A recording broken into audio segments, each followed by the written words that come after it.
نبی پاک صلی اللہ علیہ وسلم نے فرمایا کہ میں اور یتیم کو پالنے والا قیامت کے دن اس طرح ہوں گے جس طرح دو انگلیاں جڑی ہوئی ہیں۔ فرمانے لگے، دیکھ لو، میرے نبی پاک کے لفظ بھی محفوظ ہیں اور میرے نبی پاک کے اشارے بھی کتابوں میں محفوظ ہیں۔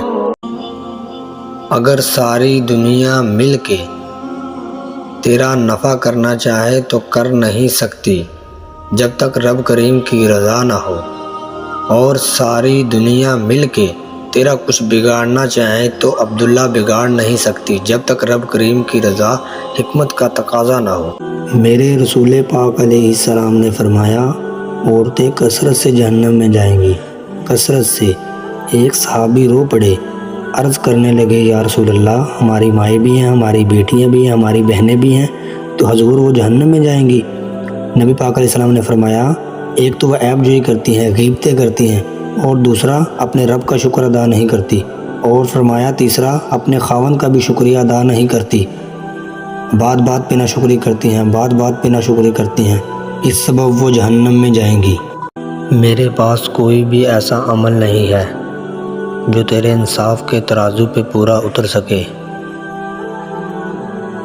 ہمیں اپنے رحمت کے سائے میں رکھنا میرے اللہ۔ پھر میرا اللہ کہہ رہا ہے، جب میرے سوا کوئی نہیں ہے، بل ہم قوم یعدلون، تم پھر مجھے چھوڑ کر کہاں بھاگے جا رہے ہو؟ انسانوں سے گلہ کرتے ہو، جانوروں کو دھوکہ نہیں دیتے۔ انہیں پتہ ہے کہ اللہ ہے، وہی سب کچھ دیتا ہے۔ اور میرا اللہ کہہ رہا ہے، ایک بچہ ایک بچی، ایک مرد ایک عورت، ایک امیر ایک امیرن، ایک غریب ایک غریبن، اتنے گناہ کریں کہ آسمان کی چھت کو لگا دیں، پھر ساری دنیا کا فتویٰ لے لیں، پکا کافر، پکا دوزخی، منعوس، برباد ہو گیا۔ میرا رب کہتا ہے، کسی کی نہ سننا، صرف آدھی زبان سے کہنا، یا اللہ معاف کر دے، میری عزت کی قسم، میں سارے گناہ معاف کر دوں گا۔ اپنے نبی کی بات سنو، آپ نے کہا، سچا تاجر قیامت کے دن نبیوں کے ساتھ کھڑا کیا جائے گا۔ کیوں؟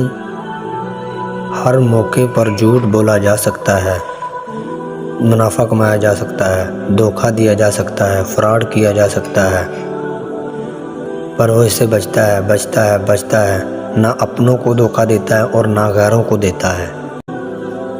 کبھی سجدہ کرتے وقت نہ اللہ تعالیٰ کو محسوس کرنا، تب تمہیں ایسا لگے گا کہ اللہ صرف تمہارا ہے۔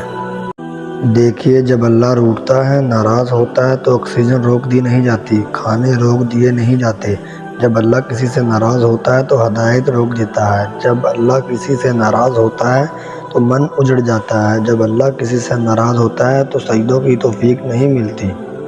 ماں، تیرے قدموں تلے جنت ہے، کاش میری ماں زندہ ہوتی تو تم دیکھتے میں کیا کرتا۔ میں عشاء کی نماز کے لیے مصلی پہ ہوتا اور سورۃ فاتحہ پڑھ رہا ہوتا، ادھر سے آواز آتی، میری اماں کی، محمد۔ میں نماز توڑ کے کہتا، لبیک اماں جان۔